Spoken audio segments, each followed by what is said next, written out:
queria agradecer a cada um pela presença aqui, que Deus abençoe, que eu escolhi esse tema, corrupção, porque o homem se corrompeu. A corrupção ela é um problema bem maior do que a gente às vezes fala, que a gente pensa. A corrupção ela está na gênese, ela está por trás, ela está na fonte dos problemas que muitas vezes a gente denomina de corrupção. Aquilo lá já é o resultado da corrupção. Trata-se a corrupção, né? Vamos definir mais na frente esse termo, mas é um problema muito sério para a humanidade.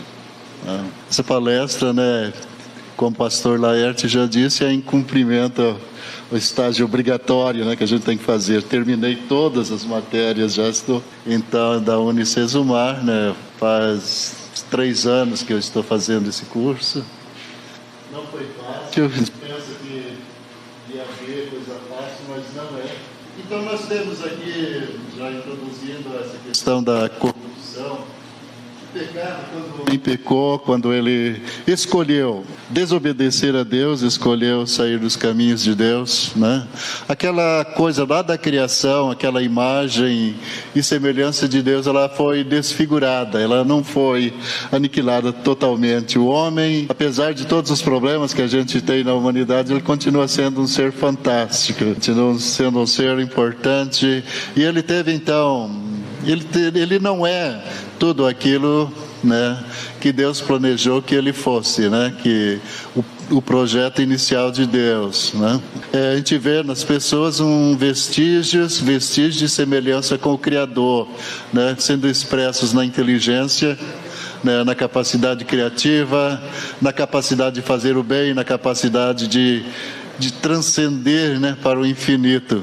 O homem, só o ser humano tem essa capacidade de projetar-se, de criar alguma coisa, de ir para o futuro, só o ser humano tem essa capacidade. Eu tinha um amigo ateu que a gente conversava muito sobre isso, e ele falava que o homem podia viver independentemente de Deus, não sei o quê, mas a gente discutia muito, e o homem sem Deus, ele não teria essas capacidades, ele não seria capaz de ir além, de transcender, de ter uma vida espiritual. Então, tem estudo, assim, tem aqui esse estudioso aqui, o Gini Souza, escreveram um livro e eles citam um psicólogo suíço. Ele diz, então, estudando as religiões, isso aqui foi dentro da disciplina de História das Religiões, todos os seres humanos, todas as criaturas, elas têm alguma coisa de Deus. Todas as culturas, mesmo aquelas que julgamos pagã, que julgamos afastada, que julgamos primitivas, elas têm alguma coisa. E quando eu falo disso, eu lembro não sei se alguém já ouviu falar, Dom Richard. Dom Richard foi um homem que ele escreveu pelo menos 3 livros que eu conheço. Ele escreveu Senhores da Terra, Totem da Paz e o Fator Melquisedeque. E ele conta o seu trabalho nas aldeias dos povos indígenas, canibais, pessoas que comiam seres humanos, e ele conta do seu trabalho ali, como começou, e depois vivendo ali, ele começou a descobrir naquelas culturas ali, pontos assim que pareciam com a coisa do Evangelho, e ele usou aquilo lá para comunicar o Evangelho. Tinha um lugar que eles colocavam um local sagrado, tinha lugar onde, se uma pessoa estivesse fugindo, se refugiasse ali, eles não podiam tocar. E ele fez paralelo com isso, com a cidade de refúgio. Tinha o costume nessa tribo de dar a criança para o inimigo, para as tribos fazer a paz. Ele fez um paralelo com Deus dando seu filho para um povo inimigo. E ele usou esses pontos da cultura para então falar de Deus, né? E há pouco tempo, está aí no YouTube, se alguém tiver interesse, ele voltou dessa tribo, ele já está bem velhinho, não sei se já morreu, não lembro, mas está bem velhinho e ele voltou nessa tribo 50 anos depois. Foi recebido com muita festa lá nessas tribos indígenas. Tem isso no YouTube. Don Richard. Então ele fez essa descoberta nas culturas, e esse estudioso aqui, ele fala então disso, que tem um arquétipo de Deus, alguma coisa que só vem de Deus. Embora o estudioso, esse psicólogo suíço, ele negue, ele diz que não é de Deus, a pessoa escolhe se quiser, né? Mas ele reconheceu que tem uma coisa diferente. Os seres humanos, quando expressam a sua religião, eles têm algo diferente. Então, quando eu fiz isso, eu fiz pensando aqui para a gente ter, então, como fonte de orientação, né, hoje, né, que o mundo está tão conturbado, a gente encontrar, então, na palavra de Deus, fonte de ensinamento, de avivar a nossa esperança, né? Uma fonte avivadora da esperança e o instrumento de inspiração para uma vida justa e piedosa, né? Que contrapõe a questão da corrupção. A gente não tem outra fonte, a gente não encontra isso em nenhum outro lugar senão na palavra de Deus. Fiz aqui alguns objetivos específicos, né? A gente vê os problemas atuais em articulação com as Escrituras, refletir sobre a corrupção humana, né? E vigiar também, né? É muito fácil ser corrupto. É muito fácil você desviar-se da sua integridade. É muito fácil você dar pequenos passos. É muito fácil você flertar com a mentira. É muito fácil você fazer isso. Para que a gente olhe, que a gente veja, que a gente examine, que a gente se policie também. É a questão de promover cultura de paz, tudo isso aqui também contempla as outras falas que eu pensei fazer, tá? Sobre a corrupção do homem, o que é corrupção, né? No dicionário simples lá que eu consultei, Primeirão, né, na versão Kindle, ele é depravação, né? Depravação é suborno, né? É alteração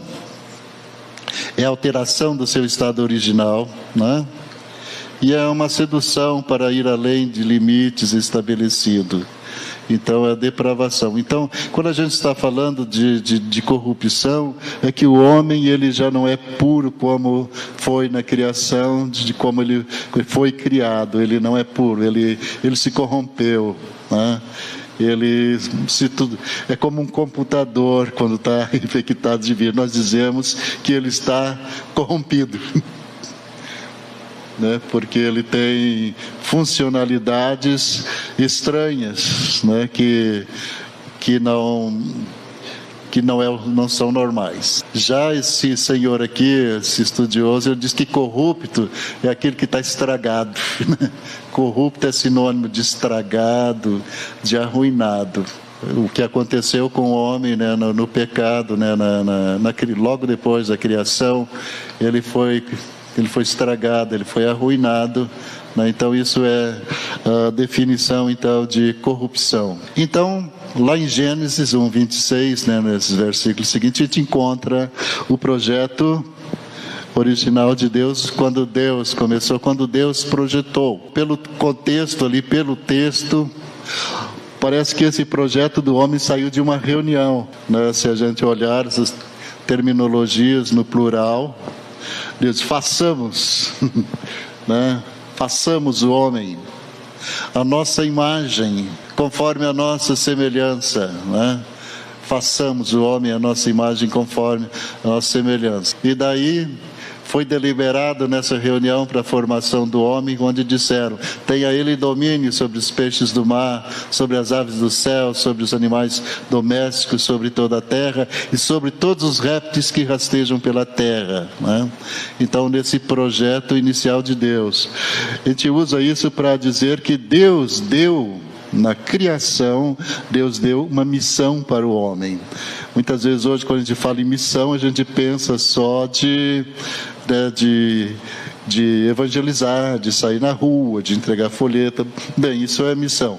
Mas nós temos uma missão que é de todos nós. Uma missão que foi dada por Deus lá no começo. né, essa questão do domínio sobre as coisas criadas. E o homem tinha então que cuidar disso e preservar tudo isso, né? E depois continua dizendo: criou Deus, pois, o homem à sua imagem, a imagem de Deus o criou, homem e mulher os criou. Isso aqui é interessante. Isso aqui está acontecendo antes de o homem cair, antes da transgressão. Foram criados, homem e mulher foram criados bem antes da queda. Bem antes da queda. E Deus ainda deu a sua bênção para o ser humano: sede fecundos, multiplicai, enchei a terra e sujeitai-a, dominai sobre os peixes do mar, sobre as aves do céu, né? E disse Deus ainda: eis que vos tenho dado todas as promessas de Deus aqui, tá? Falando da criação do homem, falando do momento inicial do homem, o salmista Davi disse ainda no Salmo 8: fizeste-o, no entanto, por um pouco menor do que Deus, e de glória e de honra o coroaste. Davi ainda diz: deste-lhe domínio sobre as obras da tua mão, e sob seus pés tudo lhe puseste, né? E ele descreve aqui ovelhas e bois todos, e também os animais do campo, as aves dos céus e os peixes do mar, e tudo que percorre as sendas dos mares. Davi falando aqui, esse salmo é de Davi falando sobre a criação do homem, sobre o homem no começo, né? Então você olhando para esse ato da criação, você vê a grandeza desse homem, como Deus o projetou. Você vê a grandeza dessa criação de Deus. Gruben, ele descreve a criação, ele diz que essa semelhança de Deus, essa imagem e semelhança de Deus que carregamos, né, ele cita alguns aspectos, né, de nossa personalidade que marcam essa semelhança, como os aspectos morais, né? O homem, ele é o ser que ele tem consciência do que é certo, do que é errado. Ele tem a moral, ela se ocupa disso, o que é certo, o que é errado, né?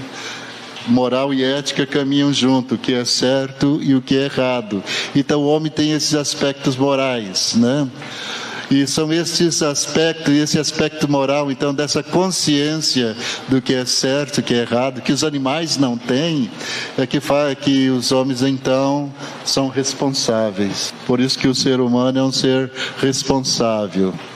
E depois ele cita aspectos espirituais, né, pelos quais nos relacionamos com Deus, né, com o imaterial, né? Não somos só corpo, né? O ser humano, diferentemente dos animais, ele não é só corpo. Ele tem alma, espírito, né? E nesse aspecto, porque não somos só corpo, é que podemos nos relacionar com Deus. Diz também que temos aspectos mentais que nos permitem aprender, né? Que nos permitem aprender, nos permitem raciocinar, nos permitem pensar logicamente, né? Isso é um grande aspecto, então, da criação, né?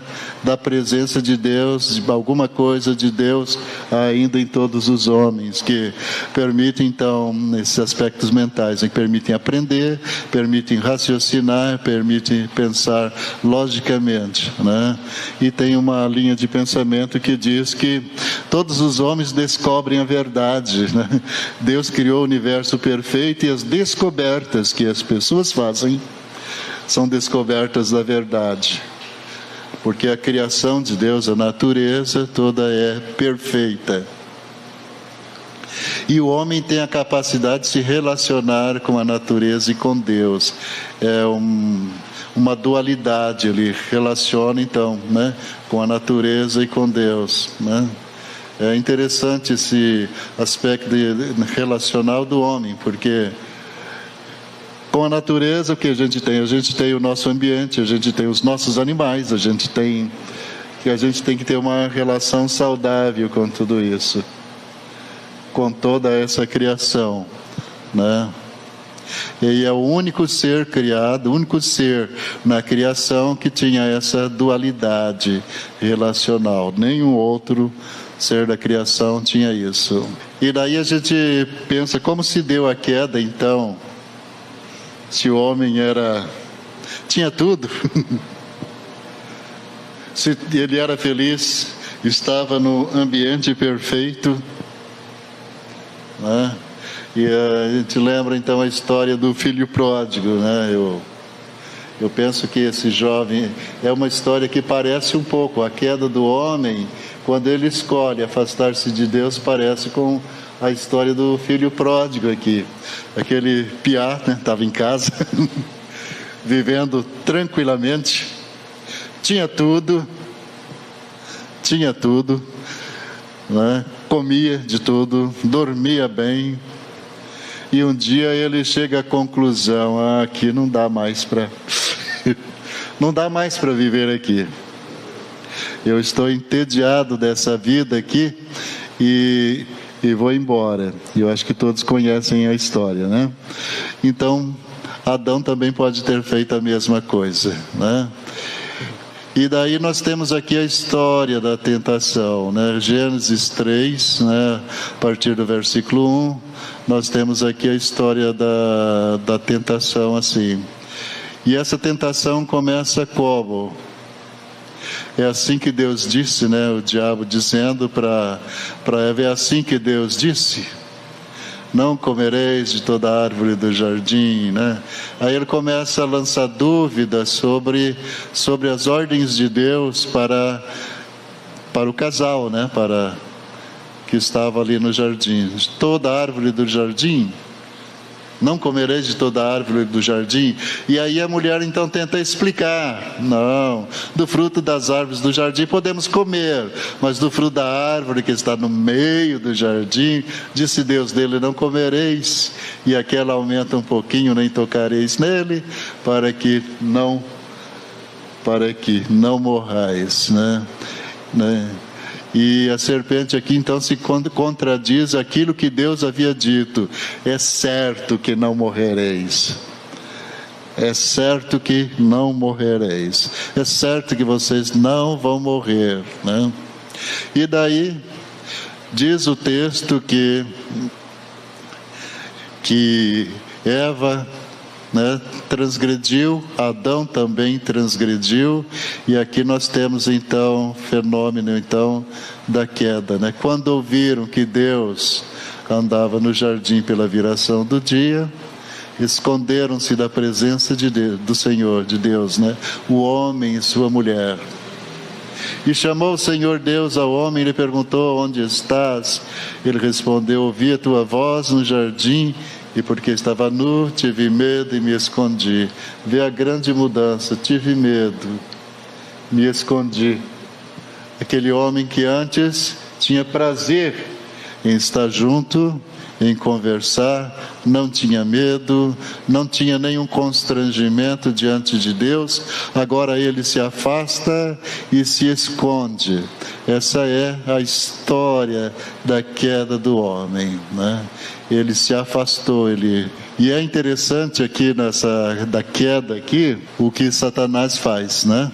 Strong, na sua teologia sistemática, ele coloca o seguinte: Satanás dá ênfase à limitação, mas silencia a respeito da permissão. Alguém aqui sabe quantas árvores tinha no Jardim do Éden? Quem sabe? Eu não sei, mas tinha muitas nas quais eles podiam ter pleno acesso, podiam estar lá, podiam chegar, podiam comer. E Satanás então dá ênfase apenas à limitação, apenas um pequeno aspecto, apenas aquela que Deus havia dito não. Isso aqui é muito interessante para as nossas vidas, né? Às vezes somos tentados por pequeníssimas coisas, por uma bobeirinha, Temos tantas outras coisas, às vezes, que Deus nos agraciou, Deus nos abençoou e Deus nos deu, mas aquela coisinha que é o nosso problema, aquela coisinha pequena, que pouco significa, que não vai fazer diferença nenhuma na vida, ficamos focados naquilo, e aí muitas vezes pecamos contra Deus, né, nesse aspecto aqui. Então Satanás dá ênfase à limitação, mas não fala nada a respeito de tudo que Deus tinha dado para eles. De tudo que eles tinham, da riqueza que eles tinham. Eles não tinham nada, tinham tudo, né? Apenas uma pequena limitação foi o problema, né? E aqui cabe a gente pensar, quando a gente está com problema, né? Pensar nos nossos problemas da vida, né? Nas nossas situações, nos problemas que nos incomodam. Às vezes são tão pequenas coisas, coisas tão insignificantes. Temos tantas outras coisas que Deus nos deu, mas queremos aquela. E ficamos embirrados, queremos aquela. Né? Foi assim que o diabo fez com Eva, né? Outra coisa interessante também, que Strong, nos seus estudos lá, ele coloca essa questão da queda, ele argumenta, ele faz uma argumentação interessante, que a queda do homem é um fato histórico. Né? E eu nunca tinha pensado nesse aspecto. A gente pensa como uma coisa mística, né? Um misticismo, uma coisa mítica, às vezes, uma coisa que na realidade não aconteceu. E ele desenvolve esse argumento de que a queda do homem foi um fato histórico, né? É histórico. E ele faz isso baseado quando isso foi evocado no Novo Testamento, quando Paulo falou sobre isso, quando Jesus falou sobre isso. E então, por isso ele argumenta que o fato da queda do homem é um fato histórico, né? Eu achei muito interessante isso, é um fato histórico, a queda do homem, né? E essa queda do homem, ela é interessante, porque o homem, então, ele teve os efeitos da queda, né? A Bíblia nos fala da inteligência do homem, né? Diz a Bíblia que o homem deu nome a todos os animais, né? Vocês têm visto o trabalho dos biólogos para quando estudar uma espécie, para dar nome, como é. E Adão fez isso, né? Ele tinha uma capacidade de escolha perfeita, ele tinha volição perfeita, né? Ele sabia escolher o bem, né? E nós temos muitas vezes mais facilidade para escolher o mal do que para escolher o bem. Temos mais facilidade para acreditar na mentira que acreditar na verdade. E a gente tem sérias distorções por isso, né? Então é nessa imagem, semelhança de Deus. Então ele tinha a volição perfeita, ele se relacionava com Deus, né? Isso é o ponto alto da gente na vida cristã. Se eu vou à igreja, se eu leio a Bíblia, se eu obedeço tudo que me manda, mas eu não, na minha vida, no meu particular, eu não tenho relacionamento com Deus, eu estou perdendo tempo. Porque é ali que Deus trata conosco, nesse particular, nesse relacionamento, né? E quando é que a gente tem esse relacionamento com Deus?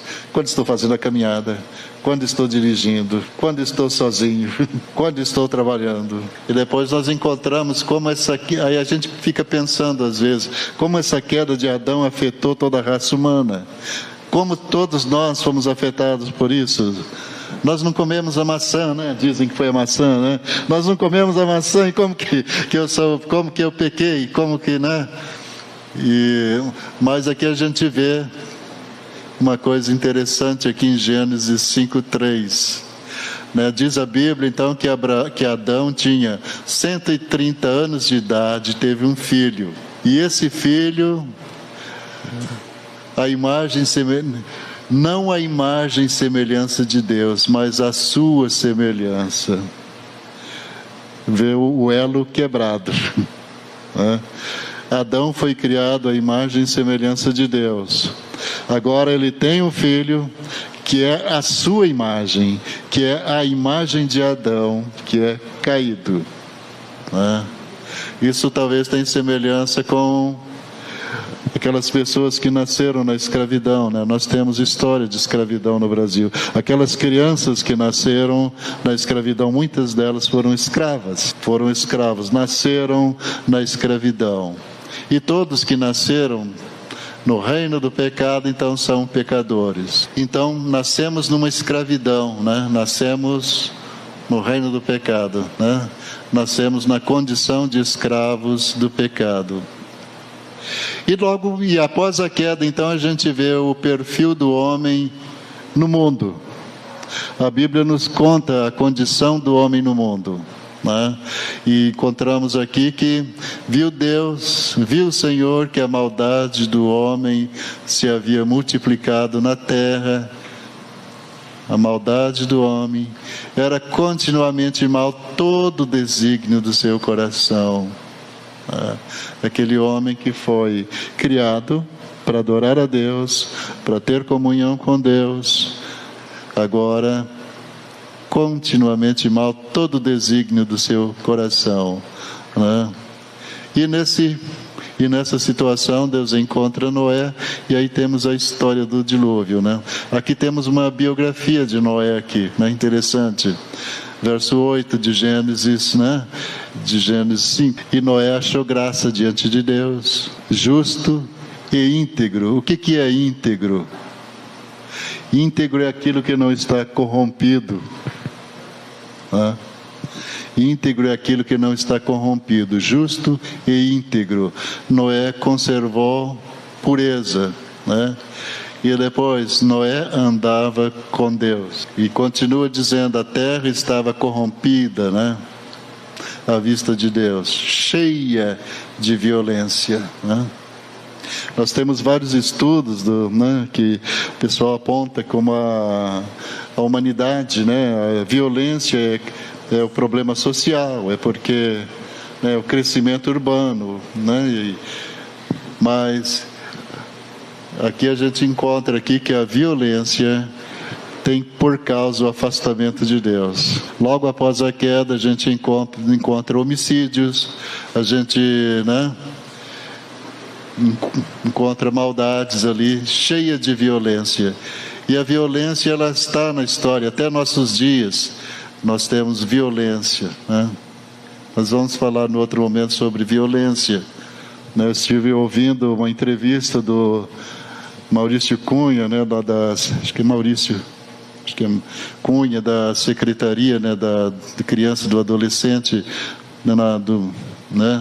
a nível federal, e ele estava dizendo que 70% das violências contra a criança acontecem no domicílio, acontecem em casa. E viu Deus e eis que a terra estava corrompida, né, à semelhança do homem. Então, o problema do homem não ficou só nele, atingiu a natureza, a terra estava corrompida. Todo ser vivente havia corrompido o seu caminho na terra.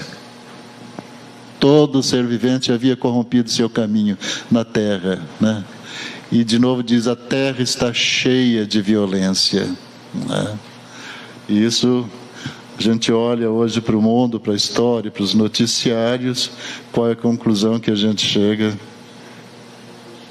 A terra está cheia de violência. Né? E o pior que a violência é praticada por aqueles que não têm consciência, parece que não têm consciência de que estão praticando violência. Então a gente tem a queda do homem, né? O homem caiu, o homem pecou. E a gente fica muitas vezes pensando, será que Deus interrompeu o seu plano porque o homem caiu e agora ele não vai dar continuidade? O plano de Deus continuou, né? Deus continua no seu plano, né? Como? Libertando um povo cativo. Pensei que estava lá na frente. Esse aqui é um gráfico de um livro que eu li, é um livro do Pastor Regre. Pastor Regre é o fundador da Missão Betânia, né? Ele escreveu esse livro e lá no seu livro ele coloca esse gráfico aqui. Então nessa linha aqui, não sei se vocês conseguem ver daí, né? Nessa linha azul aqui pontilhada e lá na frente vermelha, é o plano de Deus. É o plano de Deus para o homem, tá? Continua aqui. Aqui nesse ponto diz que é uma pausa no plano de Deus. É uma pausa do plano de Deus. Aqui o homem caiu, aqui houve a queda, né? E o pecado sempre caminha para baixo, né? Aqui houve a redenção, veio Jesus, né? Jesus andou no mundo no nível desse plano de Deus. Ele não pecou, ele não se corrompeu, né? Ele foi condenado, né? Justamente, e diz a Bíblia que ele se fez pecado por nós, tá? E ressuscitou. Mas o plano de Deus continua ali, né? E a Bíblia nos diz que nós voltamos para, em parte, aquele plano original de Deus é restaurado em nós quando nós nos voltamos para o Senhor, né? Então Deus nos libertou, né? Libertando um povo cativo do império das trevas, como disse Paulo aos Colossenses. Ele nos libertou, né, do império das trevas e nos transportou para o reino do Filho do seu amor, né? Restaurando o que foi perdido na queda, e vos revistais do novo homem. Esse é o plano de Deus, né? Um novo homem, criado segundo Deus, em justiça e retidão, procedentes da verdade. Então o que eu tenho que fazer cada dia? Me revestir desse novo homem, da imagem de Cristo, né? Tinha um cântico um cântico antigo que a gente cantava muito, né? Que a beleza de Cristo se veja em mim. Não sei se alguém conhece. Que a beleza de Cristo se veja em mim. Então, o revestir-se do novo homem, né? Criado segundo Deus em justiça e retidão, né? A justiça, ela é o oposto da corrupção, né?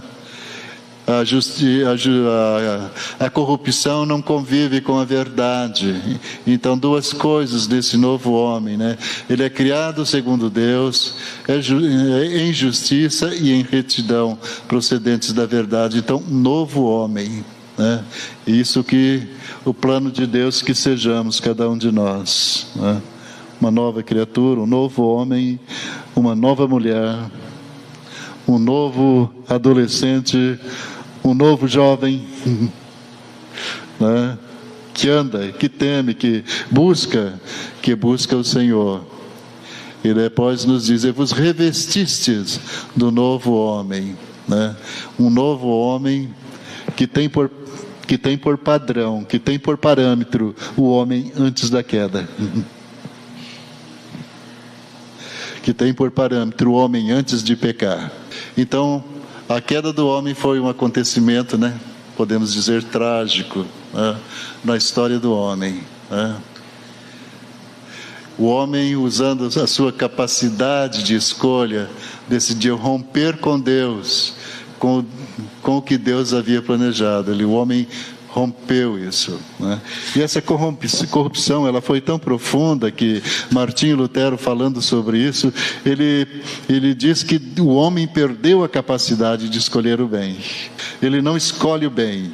Ele tem vontade, mas não para fazer o bem.